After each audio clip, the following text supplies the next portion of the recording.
Es kommt zum Äußersten. Es kommt zum Elfmeterschießen. Es ist immer ein Nervenkrimi. Es spitzt alles zu. Neuer! Wenn du schon der gefühlte Sieger bist, dann kann trotzdem noch viel passieren. Dort wird es entschieden, ob Sportler zu Legenden werden in zweierlei Hinsicht. Schweinsteiger!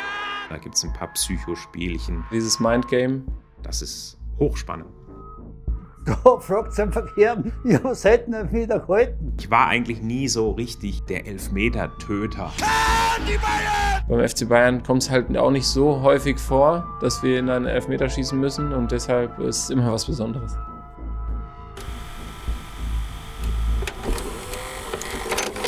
Wir gehen ins Elfmeterschießen. In Gladbach war es schon sehr gut, muss ich sagen.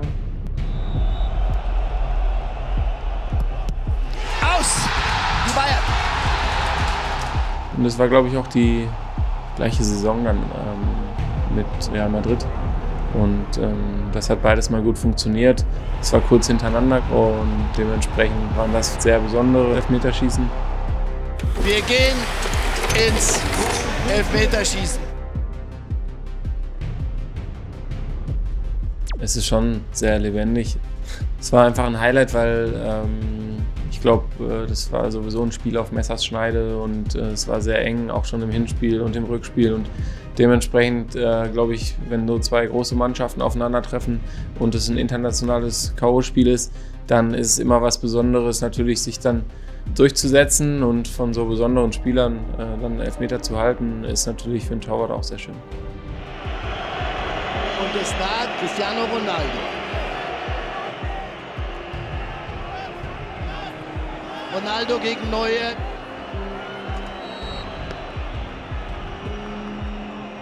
Neuer! Neuer hält den Ball!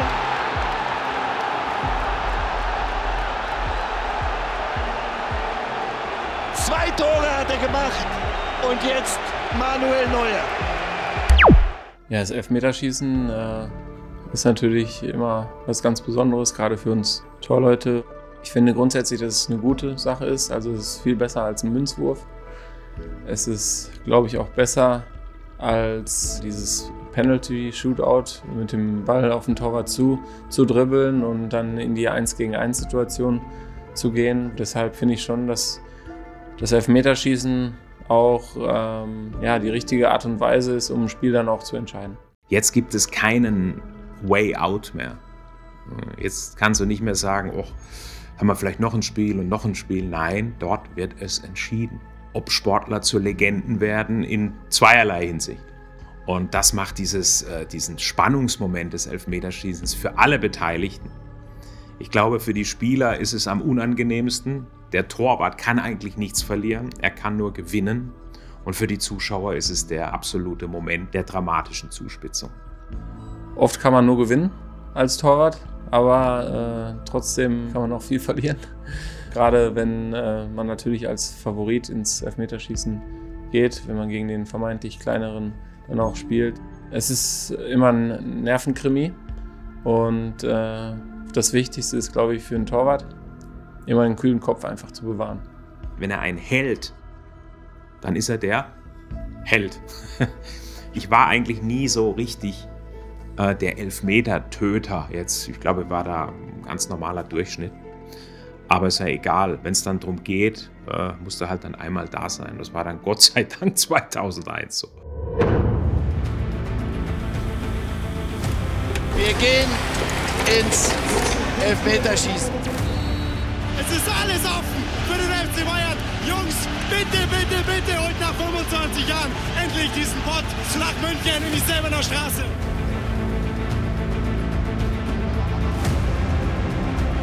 Wenn Sie diesen Blick sehen können, es ist dieser 100%ige Siegeswille von Oliver Kahn. Der Sachovic, er lässt sich viel, viel Zeit. Schuss, kann Jawohl, jawohl, was ist das für ein Oliver Kahn? Wahnsinn, der Oliver Kahn. Der war nicht ganz so einfach. Spaßeshalber habe ich ja zu Sepp Maier nach dem Spiel gesagt, ja, ich bin ja jetzt nicht der Elfmeter-Töter. Gott sei Dank haben sie mich dann dreimal angeschossen, aber ganz so war es ja. Amadeo Carboni und Kahn lenkt ihn an die Latte und hält! Ich krieg sogar Gänsehaut jetzt. Kahn lenkt den Ball an die Querlatte, Ein unglaubliches Drama. Ich war eigentlich schon auf dem Weg von mir aus im linken Eck und war aber körperlich noch in der Position, dass ich die Option dieser Bewegung noch hatte, dass ich diese Bewegung mit der einen Hand noch machen kann. Das sind Automatismen, die über Jahre, Jahrzehnte ja im Kopf bei mir eingeprägt sind durch das ständige Torwartsein. Das sind Dinge, die kann man nicht erklären, warum das jetzt genau in dem Moment passiert ist. Da muss man sich einfach, ja, da verlässt man sich auf das, was ich mein ganzes Leben getan habe bis dahin, nämlich im Tor stehen. Mauricio Pellegrino, der Mann, der so heißt wie das Wasser. Bitte lass ihn an diesem Abend eine Flasche sein. Pellegrino gegen Kahn.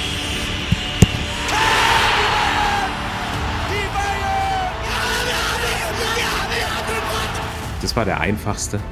Da ist es dann einfach nur wichtig, die richtige Ecke gewählt zu haben. Er ist dann nicht so schwer mehr zu halten gewesen. Ich weiß noch, ich habe vor dieser enormen Konzentration, in der ich mich befunden habe, irgendwann war ich mir gar nicht mehr sicher, ob das jetzt der entscheidende Elfmeter gewesen ist, den ich da gehalten habe. Einen ganz kurzen Moment, nachdem ich gehalten habe, schaue ich zur Mitte und dann sehe ich, dass unsere Spieler loslaufen vor Jubel. Und dann habe ich realisiert, oh, das muss jetzt der entscheidende Elfmeter gewesen sein. Das sind schon Momente, die sind von Sportlern unbeschreiblich.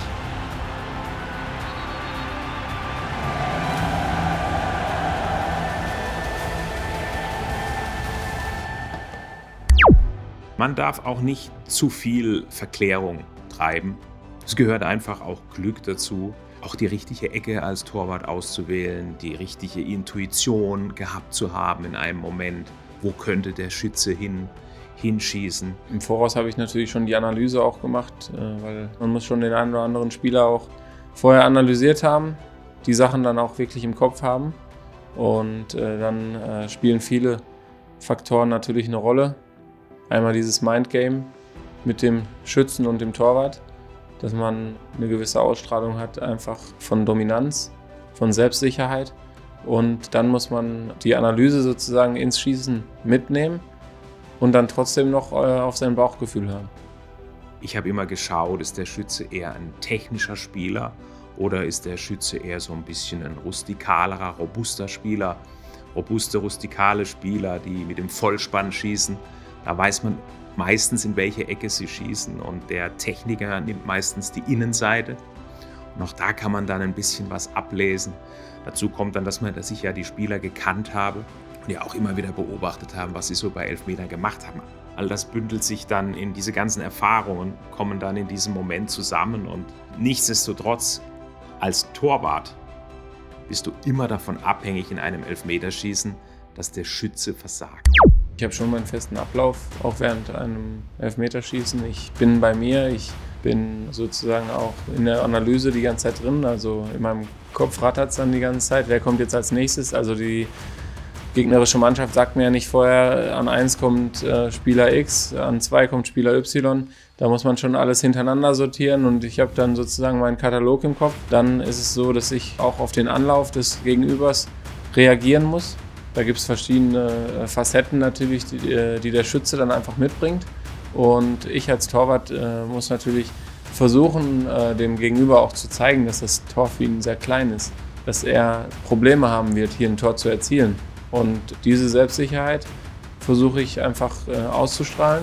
Und dann geht es darum, welche Entscheidung treffe ich. Da gibt es ja auch unterschiedliche Möglichkeiten, auch den Schützen ein bisschen zu beeinflussen. Da gibt es ein paar Psychospielchen.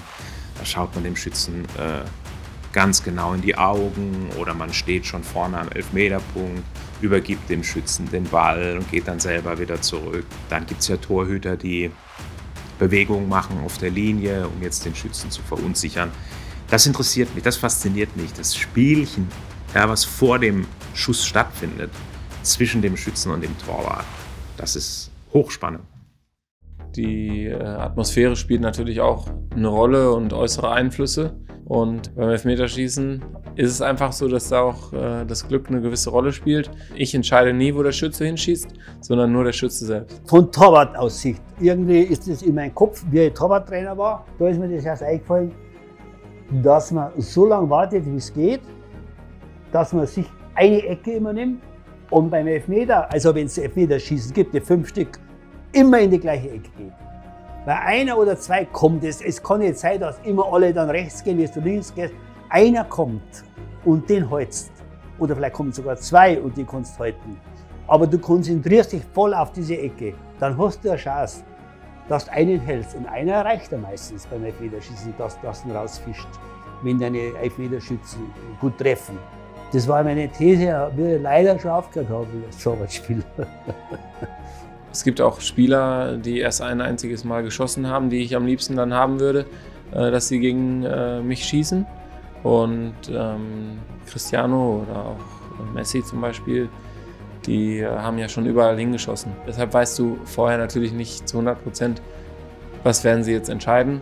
Aber du kannst eine Tendenz haben, je nachdem, was ist im Spiel passiert. Das spielt auch noch eine große Rolle. Alle Einflüsse, die du mitnehmen kannst, die nimmst du als Torwart mit und versuchst dann irgendwie was daraus zu lesen. Ob das dann Kaffeesatzleserei ist, lasse ich mal dahingestellt. Torwart hat keine Angst beim Elfmeter, der kann nur gewinnen, der Torwart. Und wer verlieren kann, der Angst hat, das muss der Stürmer sein. Und so wird es ja immer bleiben. Drum also Torhüter ganz locker angehen und die Elfmeter halten. Und denkt an meinen Tipp, 5-mal in die gleiche Ecke, dann klappt es.